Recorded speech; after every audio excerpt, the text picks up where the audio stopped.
வணக்கம் நண்பர்களே. இன்றைய பதிவு கொஞ்சம் சுயநலமாக தான் இருக்க போதும். ஏன்னு சொல்கிறேன்னு சொன்னால், நான் இவ்வளவு நாளும் எனக்கு சுயநலமாக தான் நான் பதிவு போட்டு கொண்டு வந்தேன். அப்போது இன்றைய நாள் சுயநலமாக சில கதைகளை உங்கள்கிட்ட சொல்லலாம்னு நினைக்கிறேன். சரியா? என்னென்னு சொன்னால், நான் நேரடியாக எடுக்கிறவங்களுக்கு லொக்கேஷன் ஷேர் பண்ணுறேன்ல. அப்போ அந்த லொக்கேஷனால் எனக்கு இப்போ கொஞ்சம் பிரச்சனையாக இருக்குது. லொக்கேஷன் பிள்ளையாக காட்டுறது ஒரு வகையில் ஒரு பிரச்சனையாக இருந்தாலும், லொக்கேஷன் போட்டவங்க எனக்கு கால் பண்ணுறே இல்லை, டிரெக்டாக வாரீங்க. நான் சிம்பிளாக சொல்ல போகிறேன்னு ஒரு கதை உண்டு.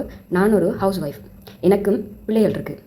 அப்போது இன்றைக்கி வார டைம் நான் என்ன செய்து கொண்டிருப்பேன் எனக்கு உண்மைக்கு தெரியலை. கால் பண்ண வார டைம் நான் பிள்ளைகளை ஸ்கூலுக்கு விட்டோடனே கூட்டிகிட்டு வரணும், அதே போல் கிளாஸ்களுக்கு கூட்டிகிட்டு போகணும். நீங்கள் எனக்கு கால் பண்ண வார டைம் எனக்கு மரம் தாரத்துக்கு மாற்றீடாக வேறு யாரையும் விட்டுட்டு போகிறதுக்கு வழி இல்லை. அதாவது மரம் தாரன்னு சொன்னால் நான் தான் அந்த இடத்துல உங்களுக்கு தரணும். எனக்கு பதிலாக மாற்றீடாக அந்த இடத்துல யாரையும் என்னால் நிப்பாட்டிட்டு போகலாது. ஏன் சொல்ல வாரன்றது சில பேருக்கு புரிஞ்சிருக்கலாம். இப்போ மரம் சம்மந்தமாக தெரியாத ஒரு நபரை விட்டுட்டு போயின்னு சொன்னால் உங்களுக்கு தான் அந்த இடத்துல பிரச்சனை வரப்போகுது. எந்த ஒரு விளக்கமும் தெரியலாத நிலை வரப்போகுது. சரியா? அப்போ நான் இல்லாத டைம் நீங்கள் என்ன மரத்தை எடுக்க போகிறீங்க எனக்கு தெரியல. நான் இல்லாத டைம் இந்த வீடு வேறு லோக்கலில் தான் இருக்க போகுது. இதால் நான் என்ன காரணத்துக்கு சொல்கிறேன்னு சொன்னால், உங்களுக்கு தான் அந்த இடத்துல ஒரு ஏமாற்றம் வரப்போகுது. அதுக்காக தான் நான் திரும்ப சொன்னது, எனக்கு கால் பண்ணிட்டு வாங்கன்னு சொல்லி. அது நிறைய பேருக்கு விளங்க இல்லை. விளங்காதவங்களுக்கு நான் திருப்பி விளக்கம் சொல்லணுமான்னு கேட்டால் எனக்கு உண்மைக்கு இந்த இடத்துல தெரியலை. இந்த பதிவு பார்க்காம இன்னொரு தடவை வந்தீங்கன்னு சொன்னீங்கன்றால் அதுக்கு நான் பாத்திரவாதியாக இல்லாது. விளங்கினால் சரி, ஓகேவா? அடுத்தது நிறைய பேர் மரம் எடுக்கீங்க. எடுக்கிற டைம் நான் ஆல்ரெடி சொன்னது, இந்த மரத்தில் காய்கள் பிக்கிறதும் அப்படியான இஷ்யூக்கள் நடக்கிறதால உண்மைக்கு இந்த மரம் ஆட்டப்படுறதால சில மரங்கள் செத்து போகிற வாய்ப்பும் இருக்குது. நான் இப்போ சம்டைம் நான் உள்ளே போகிறது இப்போ உங்களை தனியாக விட்டுட்டு உள்ளே போகிறதுக்கு காரணம் மேலே இருக்கிற நம்பிக்கை. அதை தான் முதல்ல நான் சொல்ல வேண்டும். அப்படி இருக்கிற தருவாயில் சில பேர் அதையும் கெடுத்துக்கொள்கிறீங்க. நான் கண்ணால் பார்க்கலாட்டியும் வீட்டை சிசிடிவி இருக்கின்றதை எளியாகவே நான் யாரையும் ஹர்ட் பண்ணக்கூடாதுக்காக வேண்டி ஒரு பதிவு ஒன்றில் எழுதி போட்டிருந்தேன். அதை நிறைய பேர் பார்த்துருந்தேன். நீங்கள் அப்படி இருந்தும் சில பேர் அதே வேலையை செய்து கொண்டிருக்கீங்க. உங்களோட வீட்டை ஒரு மரத்தை நட்டு வளர்க்குறது எவ்வளோ கஷ்டம்ன்றதை நீங்கள் அனுபவிச்சிருக்கீங்க. அப்படி அனுபவிச்ச நீங்கள் இப்படியான வேலை செய்கிறது மிச்சம் பிள்ளையான வேலை. அடுத்தது நீங்கள் இந்த தரம் இந்த வேலை செஞ்சுட்டு போயிட்டீங்க. அடுத்த தரம் நான் உங்களோட முகத்தை பார்த்து கதைக்கிற டைம் எப்படி ஒரு மனநிலையில் இருப்பேன்றதையும் நீங்கள் யோசிச்சு கொடுங்க. நான் மரம் என்னோட ஆசைக்காக வேண்டி பிஸ்னஸாக செய்கிறேன்றது ரெண்டாவது கதை. ஆசைக்காக வேண்டியும் அந்த பொழுதுபோக்கு அதுக்காக வேண்டி தான் நான் மிச்சம் பார்த்து இந்த பிஸ்னஸை எல்லா பேரையும் ஊக்கப்படுத்த மாட்டதுக்காக வேண்டி செய்து கொண்டு வரேன். அப்படி இருக்கும் தருவாயில் இப்படியான பிரச்சனைகள் வரும்போது இந்த பிஸ்னஸை நான் விட்டாலும் யோசிக்கிறதுக்கு இல்லை. ஏன்னா ஒரு ஆளை ஊக்கப்படுத்துறதுலாம் பிஸ்னஸ் தான் சொல்லணும். அது ரன் ஆகுமே தவிர நீங்கள் இப்படியான வேலைகள் செய்யும் போது யாருக்கும் மன உளைச்சலுக்கு உள்ளாகும். அதை விளங்கிக் கொள்ளுங்க. சரியா? அடுத்தது இல்லாத மரத்தில் விளக்கம் நான் தரப்போகிறதும் இல்லை. அதே இல்லை நடக்காத கதையை கதைக்க போனாலும் இல்லை. இப்போ எது நடக்குதோ அதை நான் உடனுக்குடன் சொல்லணும். ஏன்னு சொன்னால் நாளைக்கு இந்த ஒரு இதே மாதிரி இன்னும் ஒரு பிரச்சனை எனக்கு வரக்கூடாது. அதுக்காக தான் நான் உடனுக்குடன் இந்த பதிவுகள் உங்களுக்கு சொல்கிறேனே தவிர வேறு யாரையும் கஷ்டப்படுத்தணும் மன உளைச்சலுக்கு உள்ளாக்கணும்ன்றது என்னோட ஐடியா இல்லைன்றது என்ன புரிஞ்சு கொண்டவங்களுக்கு விளங்கும் என்று நான் நினைக்கிறேன். என்னென்னு சொன்னால் நடந்த ஒரு விஷயத்தை நான் உங்களோட பகிர்றேன். ஒரு அம்மா வந்த டைமில் மரம் ஒன்று கேட்டாங்க. அந்த மரத்துக்கு நான் உண்மைக்கு இந்த விலைக்கு தாரன்னு சொல்லி ஒரு விலைக்கழிவோட ஒரு விலை சொன்னேன். அடுத்தது மரம் எடுத்ததுக்கு பிறகும் அவைக்கு ஒரு விலைக்கழிவு கொடுத்தேன். அப்படி இருக்கும்போது அவள் என்ன செஞ்சா வேண்டிய தெரியுமா? எனக்கு ஒரே வார்த்தை தான் காசு தந்து போட்டு சொன்னா. இதுக்கு மேலே எனக்கு காசு தர இயலாது என்று முகத்தில் கொஞ்சம் நம்ம சொல்கிறோம் கலைக்கிற விதத்துலையும் விளங்கும் தானே, அப்படி ஒரு விதத்தில் சொன்னான். உண்மைக்கு அந்த இடத்துல அவள் கதைச்ச விதம் எனக்கு பிடிக்க இல்லை. அந்த இடத்துல அவள் என்கிட்ட சொன்னது அவள் ரெண்டாவது தடவை எடுக்காவாம், அவள் தூரத்துல இருந்து வந்தவையாமன்னு சொல்கிறாள்.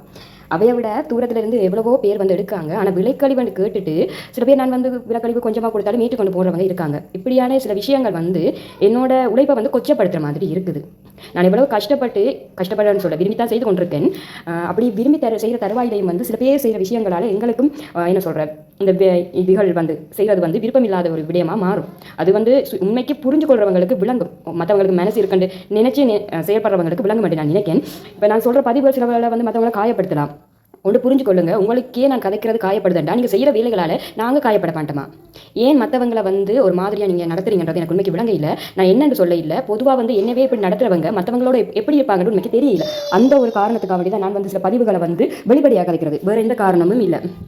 அதே போல் என்ன சொல்ல வரேன்னு சொன்னால், நீங்கள் மரத்தோட ஒரு விலை கேட்கீங்கன்னு சொன்னால் இன்றைய நாள் என்ன விலை சொல்கிறனோ அதுதான் மரத்தோட விலை. நீங்கள் 4 நாளைக்கு முன்னாடி 5 நாளைக்கு முன்னாடி விலை கேட்டு போட்டு 4 நாள் கழித்து மரத்தை எடுக்க வாரீங்கன்னு சொன்னால் விலை மாற்றம்ன்றது எந்த ஒரு இடத்துலையும் நார்மலாகவே நடக்கக்கூடிய விஷயம்ன்றது அனைவருக்கும் தெரியும். அப்படி இருக்கும் தருவாயில் இன்றைக்கும் ஒரு விஷயம் நடந்தது. என்னென்னு சொன்னால், நான் 4 நாளைக்கு முதல் ஒரு விழா அந்த அண்ணனுக்கு சொல்லியிருந்தேன். அந்த அண்ணா இன்றைக்கு தான் மரம் எடுக்க வந்திருந்தார். அப்போ ஒரு 50 ரூபாண்டு கூட்டிட்டுன்னு சொல்லி மரத்தில் விலைக்கேற்ற மாதிரி தான் மரத்தில் உயரத்துக்கு ஏற்ற மாதிரி தான் விலை வரும்னு சொன்னேன். அப்படி சொன்ன தருவாயில் அவர் எனக்கு சொன்ன கதை நல்லா வியாபாரம் செய்வீங்க. அவர் நகைச்சுவையாக அந்த இடத்துல கதைச்சிருந்தாலும் மற்றவங்களுக்கு மனசு இருக்குன்றதை யாருமே புரிஞ்சு கொள்றதில்லை. எங்களோட உழைப்புக்கு ஒரு மரியாதை கிடைக்காத தருவாயில் நான் உண்மைக்கு சொல்கிறேன், இந்த வியாபாரம்ன்றது யாரும் விரும்பி செய்யக்கூடியது. மன உளைச்சலுக்குள்ளாகி விருப்பம் இல்லாமல் செய்கிறதுன்னு சொன்னால் யாருக்கும் நீடிக்காது. உங்களுக்கு தெரியும் இந்த பிஸ்னஸ் நான் எவ்வளவு நேர்மையாக செய்து கொண்டு வரேன்னு சொல்லி.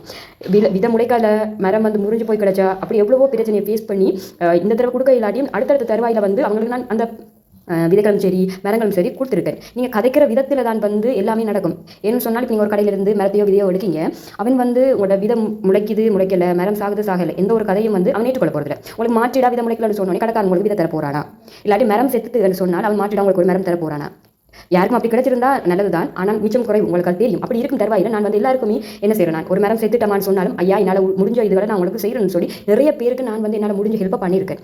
நீங்கள் வந்து என்னோட வந்து ஹாஷா வந்து இல்லாட்டி வந்து மரியாதை குறைவாக கதைச்சாலும் சரி, நான் வந்து கட்டாயம் உங்களுக்கு ஒரு சொல்யூஷன் தர மாட்டேன். என்னால் எந்த ஒரு பதிலும் தர இயலாது. அதை இந்த இடத்துல நான் வந்து ஆணித்தரமாக சொல்கிறேன். ஏன்னா சில பேர் வந்து மரம் செத்துட்டோன்னே கொஞ்சம் என்ன சொல்கிறேன், கடுப்பாக கதைக்கிறது.